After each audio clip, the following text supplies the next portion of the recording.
Bismillahirrahmanirrahim. Assalamualaikum warahmatullahi wabarakatuh. Teman-teman, nama saya Afdal Afandi, Prodi Ekonomi Syariah kelompok 3. Baik, saya akan menjelaskan isi makalah dari kelompok saya, yaitu sejarah, filsafat, ilmu, dan tokoh-tokohnya. Langsung saja, yang pertama yaitu pengertian sejarah filsafat ilmu. Filsafat ilmu berasal dari zaman Yunani kuno, di mana filsafat ilmu lahir karena munculnya sebuah pengetahuan dari barat. Akan tetapi pada perkembangannya ternyata ilmu pengetahuan di abad ke-17 mengalami perpecahan di mana ilmu dan filsafat berdiri sendiri. Dengan demikian dapat dimukakan bahwa sebelum abad ke-17, ilmu identik dengan filsafat. Pendapat tersebut sejalan dengan pemikiran Van Forsten 1985 yang mengungkapkan bahwa dahulu ilmu merupakan bagian dari filsafat, sehingga definisi tentang ilmu bergantung pada sistem filsafat yang dianut. Quentin Wibisono menyatakan bahwa filsafat itu sendiri telah mengantarkan adanya suatu konfigurasi dengan menunjukkan bagaimana pohon ilmu pengetahuan telah tumbuh mekar bercabang secara subur.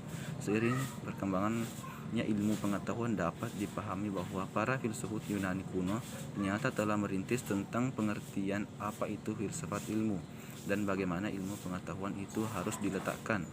Ilmu pengetahuan menampakkan diri sebagai masyarakat, sebagai proses, dan sebagai produk, di mana kaidah-kaidah ilmu pengetahuan itu dikatakan oleh Robert Merton adalah universalisme, kolonialisme, disinterestedness, dan skeptisisme yang terarah. Wibisono 2009 Sementara itu, perkembangan ilmu pengetahuan semakin lama semakin maju dengan munculnya ilmu-ilmu baru yang pada akhirnya memunculkan pula sub-sub ilmu pengetahuan baru, bahkan ke arah ilmu pengetahuan yang lebih khusus lagi seperti spesialis. Oleh karena itu, tepatlah pada apa yang dikemukakan oleh Van Forsten 1985 bahwa ilmu pengetahuan dapat dilihat sebagai suatu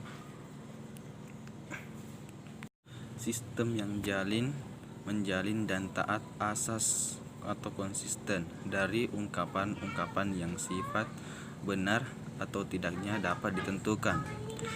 Ilmu pengetahuan adalah rangkaian aktivitas manusia yang rasional dan kognitif yang terdiri dari berbagai metode berupa aneka prosedur dan tata langkah sehingga menghasilkan kumpulan pengetahuan yang sistematis mengenai gejala-gejala kealaman, kemasyarakatan, atau perorangan untuk tujuan mencapai kebenaran, memperoleh pemahaman, memberikan penjelasan, ataupun melakukan penerapan.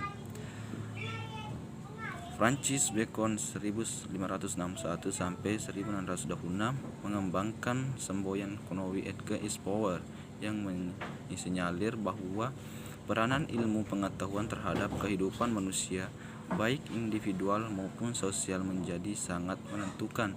Karena itu, implikasi yang timbul adalah bahwa ilmu yang satu sangat erat hubungannya dengan ilmu yang lain, serta semakin kaburnya garis batas antara ilmu dasar atau murni atau teoritis dengan ilmu terapan atau praktis.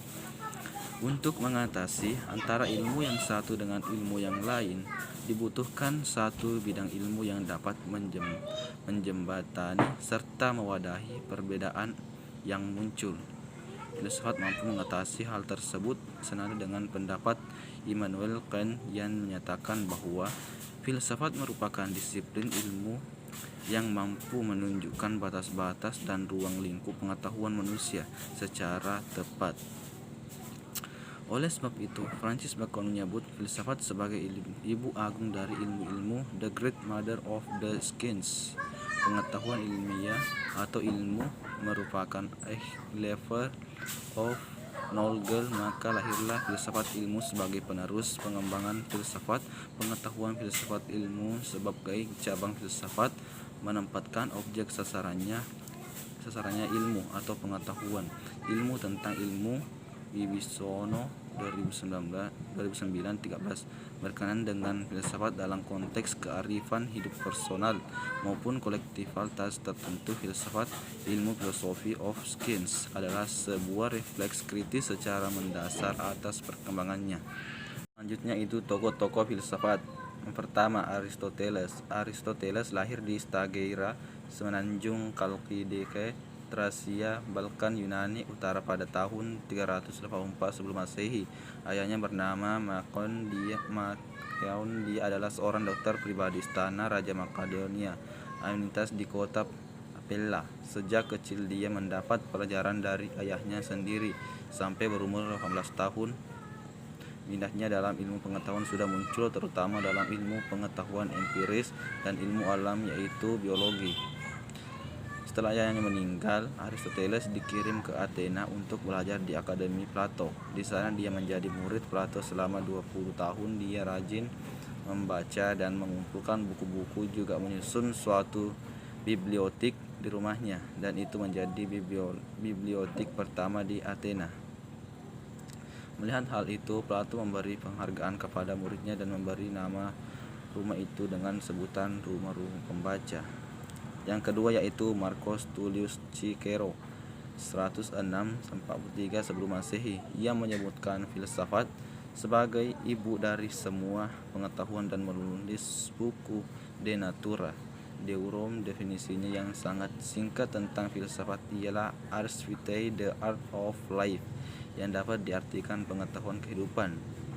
Yang ketiga, Plato, 424 sebelum Masehi. Dalam konsepsi Plato, filsafat merupakan pencarian yang bersifat spekulatif atau perekaan terhadap pandangan tentang seluruh kebenaran.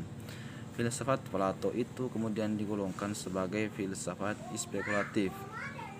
Yang selanjutnya itu Socrates, 469 sampai 399 sebelum Masehi. Dalam pemahaman Socrates, filsafat adalah suatu peninjauan diri yang bersifat reflektif ataupun perenungan terhadap asas-asas dari kehidupan yang adil dan bahagia, atau principle of the just and happy life.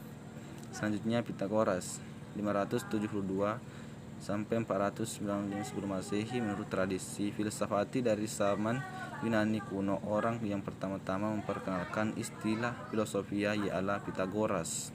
Pythagoras mendirikan aliran filsafat Pythagoreanisme yang mengemukakan sebuah ajaran metafisis bahwa bilangan merupakan intasari dari semua benda maupun dasar pokok dari sifat-sifat benda. Filsafat Pythagoras dan mazhab Pythagoreanisme didapatkan menjadi sebuah dalil yang berbunyi bilangan memerintah jagat raya, number rules the universe. Selanjutnya aliran filsafat alam semesta. Filsafat yaitu Thales, 640-540 sebelum Masehi. Ia merupakan seorang filsuf yang mendirikan aliran filsafat alam semesta atau kosmos dalam perkataan Yunani. Menurut aliran filsafat kosmos itu, filsafat adalah suatu penerapan terhadap alam semesta untuk mengetahui asal mulanya, unsur-unsur dan kaidah-kaidahnya.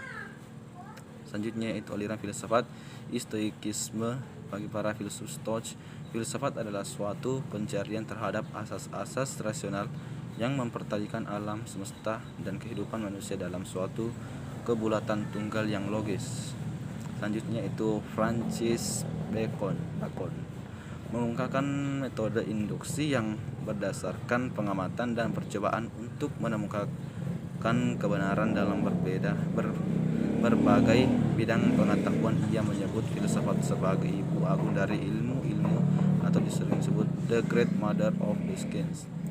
Konsepsi abad tengah. Dalam abad tengah di Eropa, filsafat dianggap sebagai pelayanan dari teologi, yakni sebagai suatu sarana untuk menetapkan kebenaran-kebenaran mengenai Tuhan yang dapat dicapai oleh akal manusia. Tokoh filsuf yang terkenal ialah yaitu Thomas Aquinas, 1225 sampai 1274. Menurutnya, kebenaran teologis yang diterima oleh kepercayaan melalui wahyu tidak dapat ditentang oleh suatu kebenaran filsafati yang dicapai dengan akal manusia, karena kedua macam kebenaran itu mempunyai suatu sumber yang sama pada Tuhan. Selanjutnya yaitu Christian von Wolff, 1679 sampai 1754 merumuskan filsafat sebagai ilmu tentang hal yang mungkin sejauh dapat, the essence of the possible in so far as they can be preliminary discourse of philosophy in general. Selanjutnya itu Wilhelm Friedrich Hegel 1770 sampai 1831. Ia mendefinisikan filsafat sebagai die denkende Betrachtung der Gegenstände, the investigation of things by thought and contemplation, penyelidikan hal-hal dengan pemikiran dan perenungan. Dan selanjutnya itu Herbert Spencer 1820 sampai 1903, First French filsafat sebagai pengetahuan dari generasi yang tertinggi derajatnya. Selanjutnya itu Henry Sidgwick 1839 sampai 1900, filsafat sebagai scientia entiarum, ilmu tengah ilmu, karena filsafat memeriksa pengertian khusus, asas pokok, metode khas, dan kesimpulan utama dari sesuatu ilmu apapun dengan maksud untuk mengkoordinasikan semuanya dengan hal-hal yang serupa dari ilmu lainnya. Dan selanjutnya itu Bertrand Russell 1872 sampai 1970 menganggap filsafat sebagai suatu kritik terhadap pengetahuan, karena filsafat memeriksa secara kritis asas-asas yang dipakai dalam ilmu dan dalam kehidupan sehari-hari, dan mencari suatu ketidaksetaraan yang dapat terkandung dalam asas-asas itu. Selanjutnya itu Wilhelm Windelband 1848 sampai 1919. Filsafat adalah pengujian terhadap peranggapan seseorang, karena intisari sesungguhnya dari filsafat ialah memeriksa secara mendalam peranggapan pokok dalam ilmu-ilmu khusus dan kehidupan sehari-hari.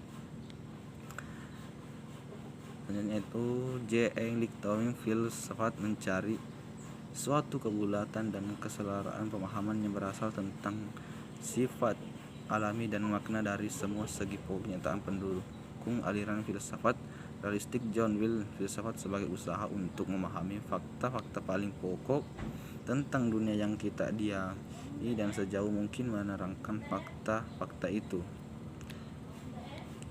Yaitu Lewis Beck, filsafat telah didefinisikan sebagai suatu usaha yang gigih untuk memikirkan hal sampai tuntas.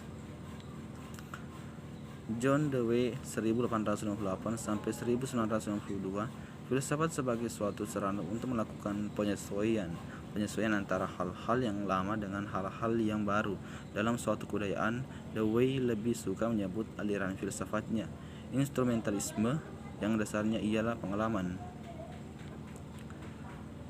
Selanjutnya itu Alfred North Whitehead 1861 sampai 1949, dalam Critical and Speculative Philosophy 1924, membedakan dua ragam filsafat dewasa ini, yaitu filsafat kritis yang terutama mengenal konsep-konsep, dan filsafat spekulatif yang pokoknya merenungkan suatu pandangan menyeluruh tentang kenyataan, karya Charles dan Barbaroth. Terima kasih. Dan itulah penjelasan dari saya. Sekian dan terima kasih. Assalamualaikum warahmatullahi wabarakatuh.